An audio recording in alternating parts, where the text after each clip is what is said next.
des droits de l'enfant. Et pour terminer, on va parler de l'enfance sans violence, avec un regard particulier, celui d'une anthropologue, Marilène Patou-Matisse, et donc qui va probablement nous expliquer que dans d'autres sociétés, ce qui se passe dans d'autres sociétés. Alors, non, c'est pas exactement, mais c'est pas grave. Alors, je n'ai rien sur vous. Voilà. Non, c'est de ma faute. J'étais en mission et j'ai envoyé trop tard. Voilà, bonjour à tous. Alors, c'est vrai que j'étais un peu étonnée qu'on me demande de venir vous parler dans ce cadre, parce que, bon, moi, je ne travaille pas du tout sur les enfants. Moi, ils sont grands, ils sont tous des doctorants. Ces grands enfants. Donc, moi, je suis directrice de recherche au CNRS et je dirige un laboratoire de recherche situé au Muséum, à Paris, en préhistoire, anthropologie préhistoire. Alors, moi, je travaille beaucoup sur les comportements des hommes préhistoriques, mais j'ai fait un livre sur, justement, l'origine de la violence et de la guerre. Parce que ce qui m'intéressait, c'est de travailler sur cette question, parce qu'on entend souvent quelque chose qui est un peu agaçant. On dit toujours, la violence, elle est archaïque, elle est primordiale, elle est ancienne, elle a toujours existé. Elle est dans nos gènes, même pour certains. Et donc, j'ai essayé de voir à travers mon travail ce qu'il en était. Et donc, j'ai travaillé sur du matériel pour voir est-ce que vraiment on avait des traces de violence, des traces de guerre chez les hommes préhistoriques. Donc, ça a été un travail vraiment très intéressant parce que j'ai essayé justement de casser cette image de cet homme préhistorique. Et en fin de compte, je me suis aperçue qu'il y avait extrêmement peu de matériel archéologique qui montrait des traces de violence. Alors, c'était un constat intéressant. Alors, quand je dis les hommes préhistoriques, c'est les hommes du Paléolithique, dans une première partie. Après, je vous parlerai justement pourquoi d'un seul coup on voit apparaître la guerre. Pour ceux qui ne connaissent pas, je vais faire un bref résumé, n'ayez pas peur. Donc, c'est tous nos ancêtres, c'est-à-dire à peu près 2 millions d'années, jusqu'à, on va dire, vers moins 10 000 ans. C'est très simple. Après, c'est l'Holocène, donc c'est d'autres peuples. Notamment, ces peuples-là sont intéressants, sont des peuples chasseurs-cueilleurs, qui vivent donc, qui vivaient de chasse, de cueillette, qui étaient nomades. Et je vous parlerai d'ailleurs à la fin de mon exposé, je vous parlerai d'une expérience, puisque j'ai eu la chance de vivre chez les Bushmen du Kalahari. Donc c'est un peuple chasseur-cueilleur, un des derniers peuples chasseurs-cueilleurs encore dans la planète. Malheureusement, le groupe chez qui j'ai vécu 3 mois a été exterminé. Ça, c'est la loi justement de ces peuples-là. Il se passe la même chose en ce moment en Amazonie. Donc voilà, où là je vous parlerai comment j'ai vu les enfants, comment ils étaient traités dans ce type de société. Alors, donc, ces premières parties très anciennes de nos lointains ancêtres, que l'on appelle les Cro-Magnons, pour faire rapidement. Donc, j'ai constaté, le premier constat, c'est qu'il n'y avait quasiment pas de traces de violence. Quand on a des traces de violence, c'est dans un contexte très particulier du cannibalisme. Alors, le cannibalisme, évidemment, tout le monde fait un peu ouf, parce que c'est cette histoire. Mais en fin de compte, il y a beaucoup de cannibalismes qui sont, en fin de compte, des rituels funéraires. C'est-à-dire que c'est ce qu'on appelle l'endocannibalisme, qui a été pratiqué encore très très récemment, puisque la maladie de Creutzfeldt-Jakob a été mise en évidence chez des peuples de Papouasie-Nouvelle-Guinée, par exemple, qui pratiquaient encore ce rite et qui, en plus, mangeaient donc en priorité, notamment les femmes, le cerveau, et donc on a détecté comme ça le prion chez eux. Donc cet endocannibalisme, ce rite funéraire, donc ça consiste évidemment à manger un bout de sa grand-mère, je résume. Et donc avant de manger, il faut découper, nous on a ces traces-là. Donc c'est intéressant, c'est-à-dire que, enfin, façon de parler, c'est donc dans un contexte très particulier, entre guillemets sacré, rituelique, etc. Sinon on n'a quasiment pas de traces de violence quand elles sont présentes. Alors, quasiment pas, c'est très simple. Actuellement, on en a seulement 10 cas pour tout le paléolithique. Donc, vous voyez, c'est rien, à part le cannibalisme, je mets de côté. Sinon, 10 cas.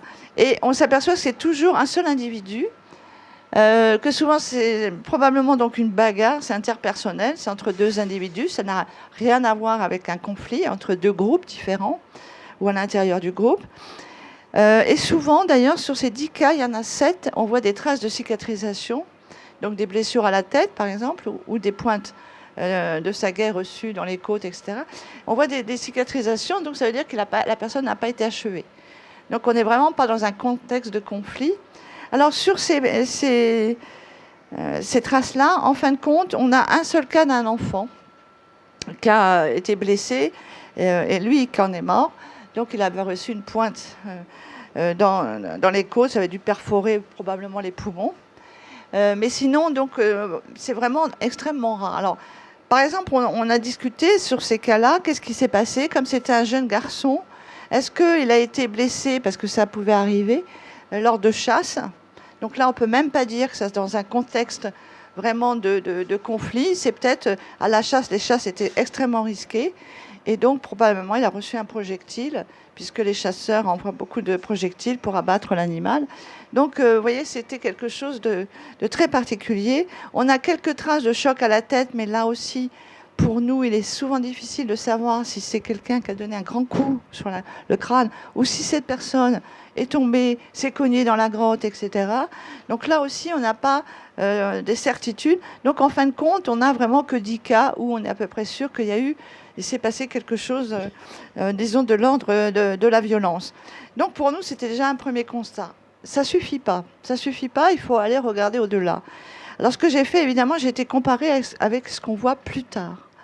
Donc là, je vous le répète, parce que c'est très important, c'est des types de sociétés qui vivent en économie de prédation, c'est-à-dire qu'ils vont s'approvisionner dans le monde naturel, du sauvage, c'est-à-dire qu'ils vont chasser les animaux, pêcher, etc. Et ils vont aussi collecter les végétaux, évidemment, mais ils ne vont pas produire, ce ne sont pas des producteurs. Et ça, c'est un contexte économique très important puisqu'il va avoir des conséquences sur le mode de société. Ce type de société, et je vous parlerai tout à l'heure des Bushmen, vous verrez, ce type de société implique, comme c'est des petits groupes, une cinquantaine de personnes, implique une coopération au sein du groupe. C'est un mode de vie qui nécessite vraiment une bonne entente au sein du groupe, un partage des tâches, un partage du gibier, qu'on voit très bien, nous, dans les sites archéologiques. Donc, il y a vraiment, ça c'est très important, il y a vraiment cette égalité, en plus, au sein du groupe, et ça, on le voit très bien. Par exemple, dans les sépultures, nous n'avons pas ce qu'on voit plus tard, de tombes riches et de tombes pauvres. Tout le monde est à peu près pareil. Les femmes, les enfants, les hommes, tout ça ont le même rite, des rites qui changent au niveau funéraire, mais en tout cas, il n'y a pas de discrimination entre les sexes ou entre les âges. Donc ça, c'est une donnée aussi très importante. Société égalitaire, qui partage, coopérative, parce que c'est obligé. C'est-à-dire que c'est pas, je ne veux pas du tout en faire des bisounours, ils ne sont pas mieux que nous, parce que tout de suite on dit oui, c'est peut-être... Non, ils ne sont pas mieux, ils sont simplement dans un système qui fait que, notamment un système économique qui a des conséquences sociales, qui fait qu'il n'y a pas cette nécessité de conflit et de violence. Autre chose aussi importante, ce sont des peuples qui n'ont pas de biens. Les seuls biens, c'est ce qu'ils portent, au sens propre, les vêtements, les ornements, et aussi ce qu'ils peuvent porter, puisque ce sont des nomades. Alors, nomades, là aussi, ça ne veut pas dire que tous les matins, ils prennent leur baluchon et qu'ils changent de... Non, ça veut dire 2 fois dans l'année, avec les saisons. Ils suivent beaucoup les saisons, évidemment. Donc, le gibier, les végétaux. Et donc, ils n'ont quasiment pas de biens. Et ça aussi, c'est un des facteurs de non-violence. Alors, autre chose aussi...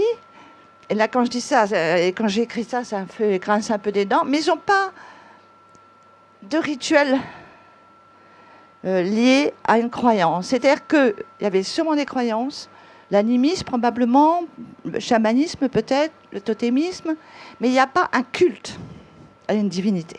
C'est-à-dire qu'on n'a pas trouvé, comme on va voir plus tard, on n'a pas trouvé donc d'autel, de lieu de culte.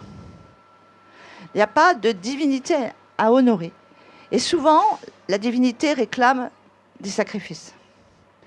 Donc là aussi, souvent, des cultes, surtout anciens, provoquent de la violence, provoquent des sacrifices, etc. On doit donc sacrifier aux dieux souvent. Et là, évidemment, nous ne sommes pas dans ce contexte puisqu'on n'a pas ça. Donc vous voyez plein de facteurs qui font que ça ne s'est pas produit, il n'y avait pas le contexte. Alors ça, c'est appuyé sur, justement, juste après. Qu'est-ce qui va se passer vers 10 000 ans? Réchauffement climatique, grand réchauffement climatique, puisque là, avant, nous avons des alternances de périodes climatiques froides, glaciaires et interglaciaires, plus tempérées. Et vers moins 10 000 ans, il y a un grand réchauffement climatique. Donc, il y a le recul de la calotte glaciaire, il y a les forêts qui s'installent, qui remplacent la steppe. Et donc là, on va avoir en même temps que ça une sédentarisation des groupes et la domestication des plantes et des animaux. Et là, l'homme devient producteur. Et là, on voit à ce moment-là un changement dans les sociétés. Puisque, qu'est-ce qui va se passer? Il va se passer qu'au départ, ça va bien. Jusqu'à moins 6000 ans, pendant 4000 ans, tout ça, ça se met en place, tranquille. Et au bout d'un moment, ce qui devait arriver arriva. C'est-à-dire qu'à un moment donné, les champs cultivés, comme a dit Jean-Jacques Rousseau, à qui appartient le champ? Qui va mettre la première clôture? Quand on est un chasseur-cueilleur, on ne fait pas de territoire, il y a des territoires virtuels, des territoires qui sont respectés par les autres groupes, de fait, c'est un état comme ça, de respect des territoires de chasse, de subsistance. Alors que là, non. Là, vous avez un enclos, les animaux sont dans l'enclos. Vous avez un champ, vous allez clôturer. Et donc, à un moment donné, la question va se poser, à qui appartient le champ?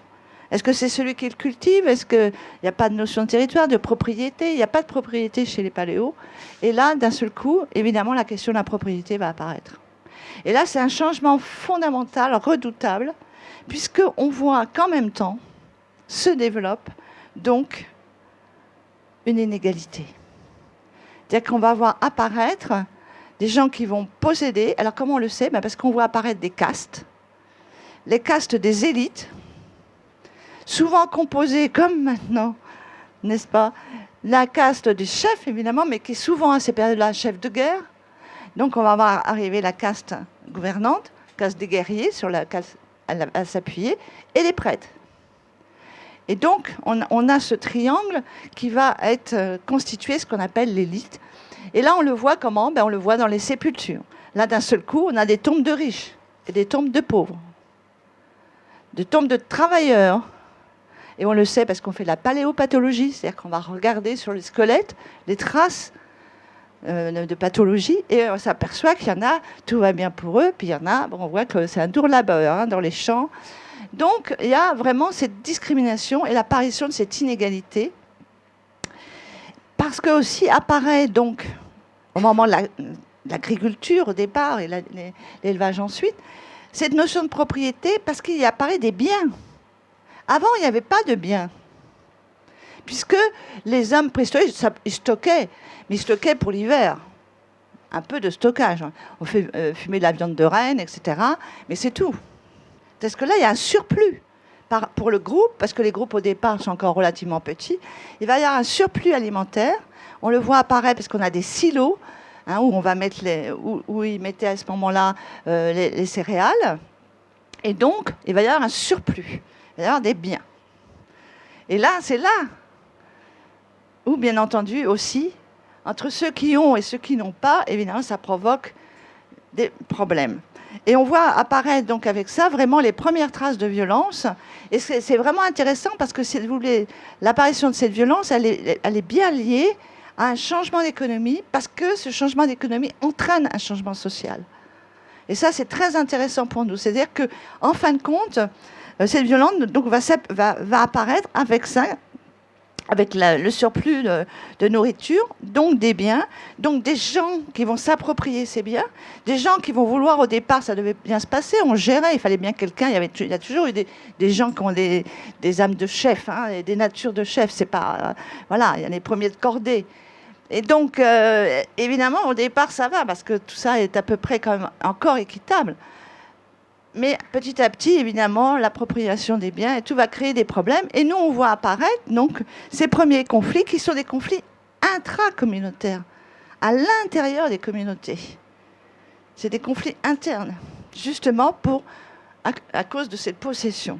Et en même temps, qu'est-ce qu'on voit apparaître? Je vous parlais des guerriers. On voit apparaître le corollaire, c'est-à-dire des esclaves. Et là, nous avons la preuve de l'apparition de l'esclavage, pour l'instant vers 4500 ans, où on voit, moins 4500 ans, où on voit apparaître les premiers esclaves qui travaillaient dans ces champs, probablement. Et comment on le sait? Là, c'est dans les sépultures aussi. Dans les sépultures, nous avons des tombes qui nous montrent un homme qui est en position fétale, etc., qui est bien positionné, qui a toutes ses parures, ses armes, ses trucs. Et tout autour, ce qu'on appelle des corps rejets, c'est-à-dire que des hommes, maintenant nous c'est des squelettes, mais qui ont été jetés avec le maître, entre guillemets. Et eux, quand on fait la paléopathologie, il y en a, le maître, entre guillemets, est super en forme, si j'ose dire. Bon, il est mort, mais il n'a pas beaucoup de pathologies dues au travail, alors que ceux qui sont ce qu'on appelle les corps rejets, en fin de compte, présentent beaucoup de pathologies dues à un dur labeur. Donc, apparition de l'esclavage. Parce qu'à un moment donné, les champs, pour les cultiver, la communauté ne suffit pas. Il faut trouver ailleurs, il faut chercher d'autres personnes, d'autres main-d'œuvre à l'extérieur. Parce que la communauté ne suffit pas. Donc on va le chercher. Mais pensez bien que les autres, ils ne vont pas venir travailler chez vous comme ça, tranquillou, tout se passe bien. Non, non. Au départ, peut-être, mais petit à petit, donc forcément, il a fallu capturer de la main-d'œuvre. Et c'est probablement que ces prisonniers de guerre qui ont été les travailleurs, donc qu'on retrouve, nous, dans nos sépultures. Il y a ça qui apparaît. Apparaît également un changement de croyance. Et là, on va passer, au départ, c'est la déesse mère, c'est la grande-mère, ce qu'on appelle la grande-mère, la déesse mère. C'est elle qui pendant 4000 ans, va être au centre du culte. Et donc là, la déesse mère, c'est des céréales qu'on sacrifie, si j'ose dire, pour des céréales, qu'on offre, etc., en offrande à la déesse mère. C'est une déesse qui est représentée avec tous les atours de la fécondité, de la maternité. C'est ça qui est valorisé, c'est l'enfant, c'est la mère. Et puis, là aussi, toujours vers 4500 ans, on voit apparaître, changement radical, la grande déesse est remplacée par le dieu guerrier. Et on voit, lui, ce sont des stèles, des sculptures, puisqu'on a les Vénus, on a des sculptures, des grandes sculptures, des petites Vénus, etc. Et là, d'un seul coup, apparaît donc ces stèles, ces représentations masculines.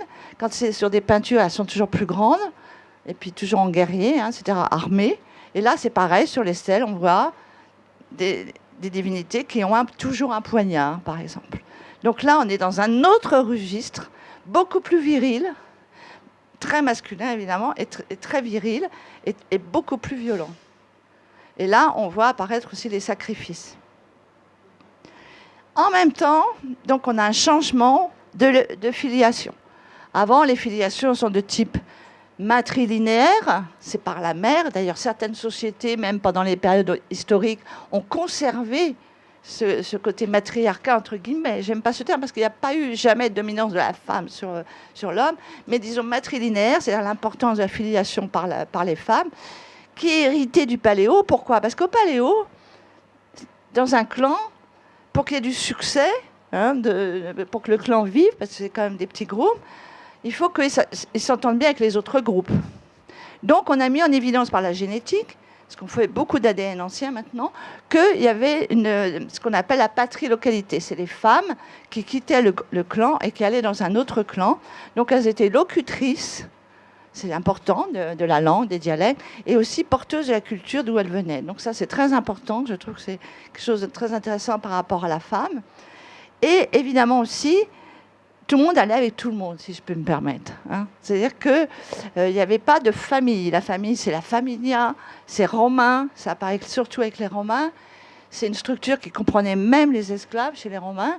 Donc on n'est pas du tout dans une structure comme ça, papa, maman et les enfants. Ça, c'était pas du tout comme ça, c'était l'enfant. Et on a vu ça aussi dans les périodes historiques, chez beaucoup de peuples et d'ethnies, où on avait cet enfant était un peu à la communauté. Les enfants étaient à la communauté. C'est pour ça qu'il y a dans beaucoup de dialectes ou de langues, on n'a pas le mot orphelin. Ça n'existe pas. Le mot orphelin n'existe pas. Parce que c'est toujours le groupe, il est pris en charge. Et souvent aussi, au paléo notamment, il est probable que l'homme n'était pas peut-être sûr, certain d'être le père dans ces situations. Et en plus, il ne savait peut-être pas forcément qu'il participait à la fabrication, si j'ose dire, d'un enfant. Puisque c'est 9 mois entre l'acte et la naissance, donc ça allait de soi que c'était matrilinéaire. On sait toujours d'où venait l'enfant. Mais le père, et là aussi, on a beaucoup de témoignages ethnographiques où, en fin de compte, celle-là, elle est passée près de la rivière un tel, et puis il y a eu un esprit qui est passé par là lui aussi, et puis patatras, voilà ce qui arriva, et donc devait arriva. Et donc on a là ce questionnement, et donc la seule chose pour résoudre ces problèmes, c'est la matrilinéaire. Là, on sait, il n'y a pas de souci. Et là, vers ces 4500 ans dont je vous parle, on a un changement. C'est là où va s'installer le patriarcat. Et nous avons malheureusement des campements, des habitations, des villages matrilinéaires qui vont être rasés par des peuples patriarcaux qui viennent notamment des steppes. Moi, j'ai beaucoup travaillé en Russie, en Mongolie et en Ukraine, et on voit des villages entiers où on voit la déesse mère, etc., qui ont été brûlés, puisqu'on a des couches de sang, brûlés, massacrés, donc par des peuples qui venaient des steppes et qui étaient avec un dieu masculin et qui étaient, là aussi, les femmes, c'est les rapes des femmes. Et donc, ça a été quelque chose d'assez intéressant de voir qu'en même temps s'installe le patriarcat. Parce que, pourquoi ? Il y a des biens. Donc, il faut savoir à qui on va transmettre les biens. Et comme les biens sont détenus par les hommes, l'élite, la gouvernance, les prêtres, les guerriers sont masculins, donc on va, là aussi, commencer à, comme disait Françoise Lhéritier, avec qui j'ai débattu sur ce sujet, c'est le commencement de la fin pour les femmes, parce que là, à ce moment-là, on veut transmettre le bien, il faut être sûr, donc on enferme la femme. Sous des lois, sous des règles, même physiquement, dans des habitats, etc. Donc, on voit apparaître des maisons des femmes, des maisons des hommes, etc. Donc, là aussi, vous voyez, les conséquences du changement radical d'économie entraînent ce changement radical de société et aussi de croyances qui font, ces trois facteurs font qu'en fin de compte, on va avoir apparaître les conflits, les guerres, alors au départ à l'intérieur, puis après à l'extérieur, pour justement se procurer donc, les biens des autres quand on n'en a pas assez. Parce que là aussi, il y a des peuples qui étaient au départ moins modernisés. C'est-à-dire, ils ont vu des chasseurs, par exemple, voyaient qu'il était plus facile de tuer un mouton ou une chèvre qui broutait que d'aller à la chasse, etc., etc. Donc il y a eu vraiment un changement important et on voit très bien que c'est lié. C'est pour ça que pour moi c'est intéressant, parce que en fin de compte, c'est ce que j'ai écrit dans mon livre, c'est que pour moi la violence n'est pas intrinsèque à l'homme. Elle n'est pas d'abord dans les gènes, enfin ça toutes les neurosciences le disent, mais surtout elle est culturelle. Et c'est ça qui est important, et c'est ça qui fait qu'on peut être optimiste. Et que l'homme n'est pas mauvais. Voilà. Je veux dire, l'homme n'est pas mauvais à la naissance. Ça, c'est quelque chose qu'on veut absolument nous faire croire, mais en réalité, non. C'est selon les sociétés et surtout les valeurs que se donnent ces sociétés qui font qu'il y a une violence qui va se construire. Elle est construite, la violence cultivée parfois, par la société, par certaines sociétés. Et ça, c'est vraiment pour moi quelque chose qui m'a rendu optimiste, même en travaillant sur un sujet qui n'est pas les plus amusants. Et en fin de compte, c'est là où c'est intéressant. Alors, ce qu'on voit aussi, justement, c'est qu'il y a des sociétés, et ça m'avait interpellée en me disant, j'avais parlé avec des ethnologues, moi je ne suis pas ethnologue, j'avais parlé avec des ethnologues en disant, mais pourquoi tel groupe, même horticulteurs, même encore un peu chasseurs-cueilleurs, éleveurs sont quand même devenus violents? Eh bien, évidemment, c'est le contact avec ceux qui sont dans une autre économie et qui provoquent. Parce qu'au départ, ça se passe bien, on fait des échanges, tout ça, de tout un tas de choses, même génétiques. Mais à un moment donné, ça dérape, parce que le peuple ne veut pas être dominé, etc. Donc il va y avoir une crise, il va y avoir de la violence, il va y avoir une guerre. Et donc là, eux, évidemment, ces peuples-là, en réaction, sont devenus plus violents, plus agressifs. Et là, c'est intéressant parce qu'à côté de ça, on a des groupes, et là, justement, chez les Bushmen, chez qui j'ai vécu, mais les Bushmen en général, là, en Afrique australe, il y avait des groupes qui se sont tenus à l'écart de cette violence. Alors qu'à côté, il y avait des gros violons. Je prends un exemple, en Afrique du Sud, il y avait les Bushmen, à côté, il y avait les Zoulous, et les Zoulous étaient très violents. Donc on se dit, bon, ils étaient éleveurs, hein, c'est des Bantous, mais on s'est dit, mais pourquoi, qu'est-ce qui se passe? Eh bien, on a été regarder les valeurs sur lesquelles s'appuie leur société. Et les sociétés sont les valeurs sont très différentes. Et les valeurs, certaines sociétés vont choisir comme valeur la masculinité, le côté viril, même si nous, maintenant, ça nous dépasse un peu dans le milieu occidental, parce qu'on ne raisonne pas comme ça en disant les hommes sont violents et les femmes. Mais là, les valeurs sont complètement différentes. Et donc, chez les Zoulous, ce qui était important, c'était c'est plus maintenant, c'était d'être guerrier, d'être fort, d'avoir ce côté, voilà. Et donc notre société est une société qui est forte, qui est violente, qui s'appuie sur les guerriers. Donc on le voit dans les rites initiatiques des garçons, qui sont des rites extrêmement durs, mais aussi qui démontrent leur conception du monde, parce que souvent on voit qu'ils doivent aller tuer, par exemple, quelqu'un d'un autre village et ramener sa tête, ou ramener voilà, les Givaros, par exemple, ils ramenaient les têtes. Et ça, c'est dans les rites initiatiques. Alors, qu'à côté de ça, on a des rites initiatiques de garçons, où c'est aussi dur pour le garçon.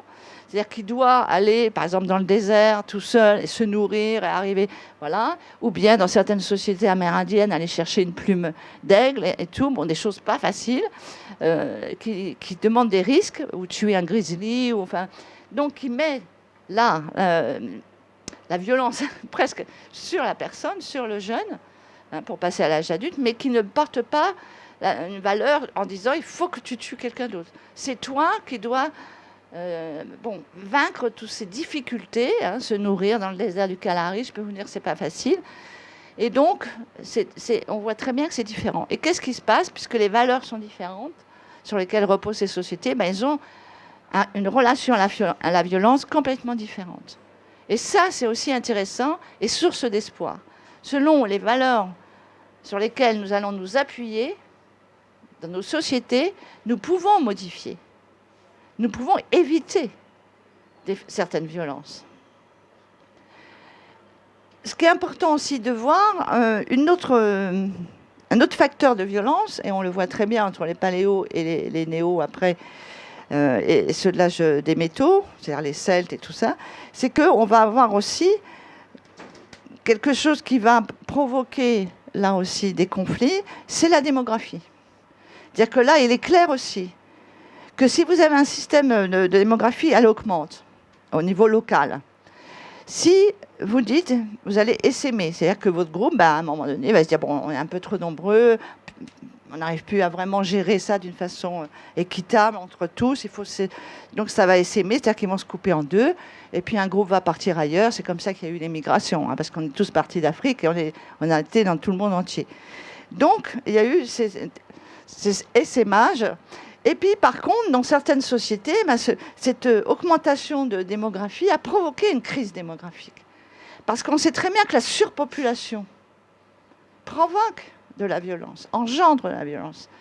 Même nous, actuellement, je pense vous comme moi, quand on est tous serrés dans le métro, puis qu'il y en a qui nous poussent, machin, hop, à un moment donné, on s'énerve un peu, hein, parce que c'est vrai que là, et on voit même chez les animaux, je veux dire, les animaux, par exemple, ils sont stressés quand il y a trop, sur un même endroit, trop d'animaux, ils sont stressés. Hein, c'est-à-dire que vraiment, c'est un facteur de stress énorme, le fait d'être très nombreux sur une petite surface. Et c'est ça qui est important. Et je pense qu'actuellement, c'est un autre sujet, mais c'est important de voir que c'est l'augmentation de la démographie, et surtout la démographie locale, c'est-à-dire dans des lieux précis qu'on appelle maintenant les milieux urbains. Eh bien, évidemment qu'on va engendrer de la violence. Ça, c'est clair. Donc, voilà, c'est pour ça que la violence, elle n'est pas intrinsèque dans le sens où on est violent. Voilà. Elle est provoquée par certaines conditions. Et là, c'est vraiment aussi des choses passionnantes, parce qu'on peut là aussi s'arrêter et réfléchir au monde qu'on veut créer. Si on continue à désertifier, par exemple, si je me limite à la France, c'est plus simple, à enlever tout le monde des campagnes et à mettre tout le monde dans les villes, je veux dire, à un moment donné, c'est clair qu'il y a des problèmes. Il y a des problèmes de densité, des violences créées par cette densité trop élevée. Et donc ça, vous voyez, c'est des données qui sont pour nous importantes, qui peuvent intéresser le débat actuel sur plein de choses. Alors, pour finir, parce que je suis toujours très bavarde, je regarde, je voudrais vous parler de l'expérience qui rejoint évidemment ce que je viens de vous dire. Puis vous pourrez poser les questions. Donc moi j'ai eu la chance, parce que c'est vraiment une chance, après ma thèse, on ne rentre pas tout de suite au CNRS, vous vous en doutez, et donc j'avais un peu de temps libre. Et je me suis dit, voilà, moi j'avais travaillé sur les... Moi je suis spécialiste de Néandertal. Hein. Je prépare une grande exposition au Musée de l'Homme qui va ouvrir en fin mars sur Néandertal. Et donc j'avais dit, moi je travaille beaucoup sur les comportements des chasseurs-cueilleurs. Bon, moi j'étais à Paris, vécu à Paris, derrière sur une chaise dans mon bureau. La chasse, tout ça, je ne pratique pas, derrière. J'ai dit, il faut peut-être que j'aille respirer ailleurs pour voir, pour éclaircir un peu ma vision de ces peuples chasseurs-cueilleurs. Et donc, j'ai monté un projet, peu importe. Et donc, je suis partie là-bas avec une copine de folle, quoi, partir là-bas dans le Kalahari, au Botswana. Alors, le Botswana, c'est très, très beau parce qu'il y a l'Okavango, donc tout le monde connaît, enfin, peut-être pas tout le monde, mais voilà, c'est où il y a le delta de l'Okavango, c'est magnifique. Mais il y a aussi le désert du Kalahari, un peu moins magnifique, comme son nom l'indique, mais quand même avec des coins assez chouettes. Et donc, j'ai monté ce projet pour aller voir. Alors, tout de suite, je voudrais vous dire que c'était pour m'ouvrir l'esprit, moi. Je n'allais pas regarder voilà, des hommes dans des cages, entre guillemets. Non, c'était vraiment pour moi, voir un peu ce qu'on pouvait faire sur le terrain en termes de techniques de chasse, etc., de subsistance, voilà, d'aller à la cueillette et tout. Et c'était vraiment important parce que les hommes dont je vous parle, les Bushmen ou les aborigènes d'Australie, enfin il n'en reste plus non plus beaucoup qui vivent de chasse et de cueillette, ou les Indiens en ce moment qu'on massacre dans les forêts amazoniennes, je peux vous dire que là c'est l'hécatombe, et sont des hommes qui ont toute une histoire, sont entrés dans l'histoire, hein. C'est pas parce qu'ils ont vu l'évolution du monde. Ils lèvent le ciel et voient les avions, hein. Donc, et souvent, c'est un peu agaçant aussi, puis c'est très méprisant et très inférieur. Souvent, on les considère justement comme des peuples inférieurs, parce que souvent, c'est des peuples de tradition orale. Alors, ils n'ont pas l'écriture, ça c'est... Et donc, ils ont souvent été perçus comme archaïques, comme anciens, etc. Donc, c'est pour ça que je me permets de vous dire ça. Bon, c'est pas du tout ce regard-là. C'est-à-dire que c'est parce que pour moi, vraiment, ils ont toute une histoire. Ce ne sont pas des hommes préhistoriques comme ça, figés dans le temps. Non, ils ont toute une histoire. Ils ont évolué dans leur représentation, dans leurs dieux, dans leur mythologie, dans tout. Et donc, bref, je suis partie là-bas pour vivre cette expérience. Et donc, j'ai eu la chance de 3 mois avec eux. Donc, avec ma copine, on s'était mis un peu à l'écart parce que je voulais pas être dans leur campement. Et puis, dès le premier soir, ils sont venus, évidemment, curieux et tout, nous voir. Et donc, partager ces moments avec eux. Donc, j'ai pu aller à la chasse, j'ai pu aller à la cueillette. Et alors, la chasse, c'était intéressant parce que Jean Rouge, qui est un grand cinéaste qui est décédé, faisait des films, beaucoup de films en Afrique, m'avait dit ben non, tu n'arriveras jamais, les femmes ne chassent pas, donc tu n'iras pas. Mais en fin de compte, pour eux, j'étais une étrangère, donc je n'étais pas une femme. Voilà, j'étais ni femme ni homme, j'étais l'étrangère, l'autre. Donc c'est amusant parce que nous on dit toujours c'est l'autre, mais voilà, on est toujours l'autre de quelqu'un. Et donc j'ai pu participer à toutes ces activités. Alors pour en venir aux enfants, et ça m'a fait beaucoup réfléchir, malheureusement pour nous en préhistoire, à partir du matériel qu'on a, à part de voir qu'il n'y a pas beaucoup d'enfants qui ont été tués, pour le paléo, le néo c'est un peu autre chose. Et de voir qu'en fin de compte ils sont enterrés eux aussi, etc. On enterrait même, Néandertal enterrait même des fœtus, hein. Donc là aussi, quand on parle d'archaïsme, voilà. Bref, on a trouvé des œufs de fœtus, des os de fœtus. Et donc il y avait, à part de voir ça, on ne sait pas quelles étaient. Et pour nous, c'est frustrant. On ne sait pas quelles étaient les relations entre la mère, on va dire, parce que les parents n'ont pas de part, entre la mère et l'enfant, on ne savait pas, ou les autres hommes du groupe avec les enfants, on ne sait pas. Donc c'est vrai que c'était un peu frustrant. Toujours est-il que chez ce peuple qui s'appelle Kungsan, il y avait une société basée sur ce que je vous disais tout à l'heure, la coopération, etc., l'entraide. le partage du gibier, des végétaux, etc. Et au niveau des enfants, j'ai constaté, en fin de compte, que là aussi, les enfants avaient une grande liberté, déjà, premièrement, pris en charge aussi par le groupe. Là, c'était vraiment quelque chose de très visible, qui avait un apprentissage voilà, pour tirer à l'arc et tout. Ils avaient des petits arcs et tout. Enfin, et participer à ces activités d'initiation pour devenir adultes, notamment pour apprendre à chasser, apprendre les femmes apprennent aux filles. C'est très genré, j'allais dire. Je ne sais pas si c'est un beau terme, parce que le genre... Mais c'est vrai que les filles étaient à la cueillette, etc. On apprenait aux petites filles à reconnaître les plantes. Mais il n'y avait pas jamais de violence. Évidemment, ce n'est que 3 mois. C'est sûr. Donc, je veux dire, moi, je vous parle d'une expérience. Mais d'après, quand même, la majorité des ethnologues, il n'y a pas de violence vis-à-vis des enfants. Il y a une dureté de la vie, parfois, mais parce que leur vie est dure. Mais il n'y a pas de violence. Beaucoup de choses s'apprennent par le jeu.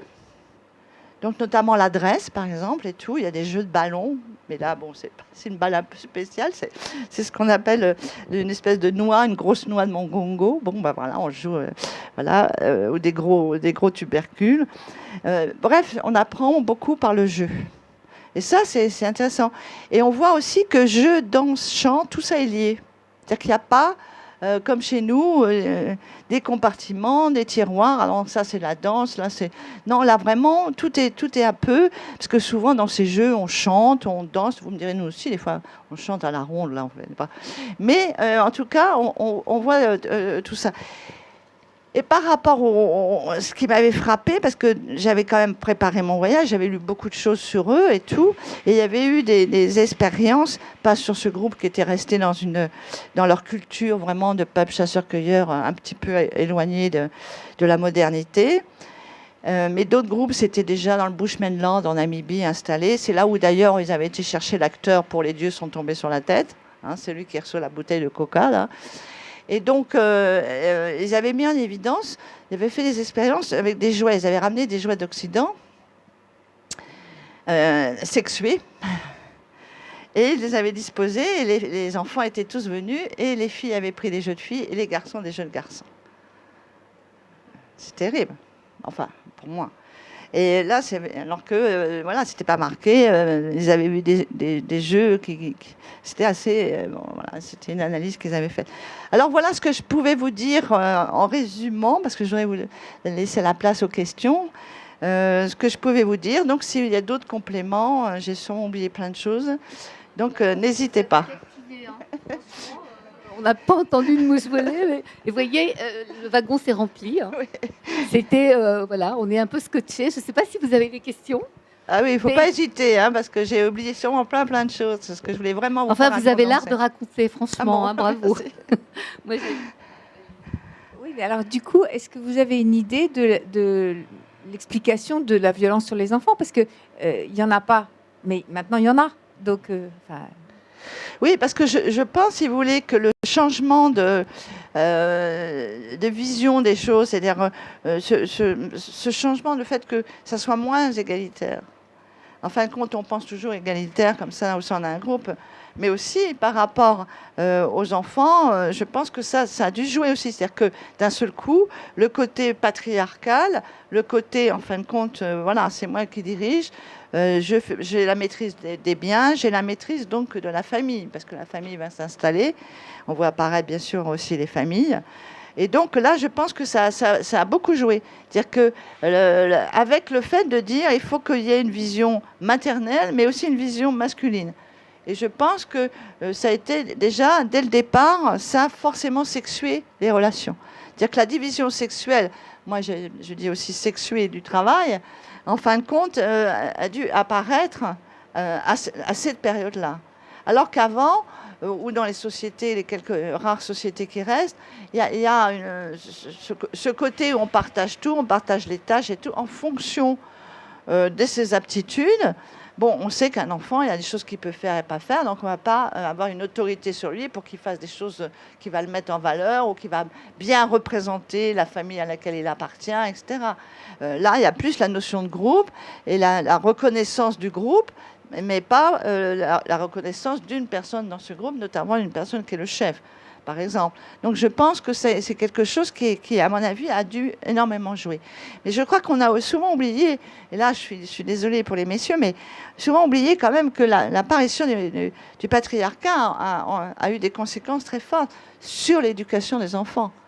Dans un système matrilinéaire, nous n'avons pas les mêmes modes d'éducation. Et là, je pense aussi que ça y fait. Et là aussi, si vos valeurs, puisque vous devez aller chercher, par exemple, des prisonniers, faire des prisonniers pour faire travailler dans vos champs, et tout, et dès qu'il y a un garçon qui naît, on a dû lui dire très tôt, voilà, il faut que tu sois un vrai guerrier, il faut que tu puisses tuer.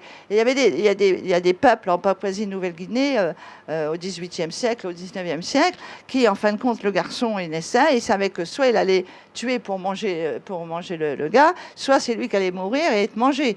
Donc, je veux dire, ça faisait partie du deal, quoi. Il naissait, et c'était ça sa perspective.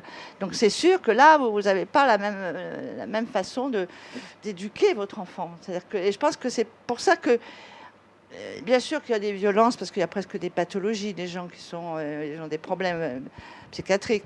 Mais sinon, c'est vraiment les valeurs. Moi je tiens beaucoup à ce terme. Alors, c'est peut-être un peu bisounours, c'est peut-être plus d'actualité. Maintenant, il faut être méchant. Mais je pense qu'il y a, selon les valeurs, vraiment, pour moi, c'est important. Que la société se donne, dans laquelle vous vivez se donne, c'est très, très important. Regardez le changement d'image. Moi, j'ai beaucoup travaillé sur l'image de l'homme préhistorique qui s'est construite au 19e siècle, parce que tout commence au 19e pour nous, en préhistoire.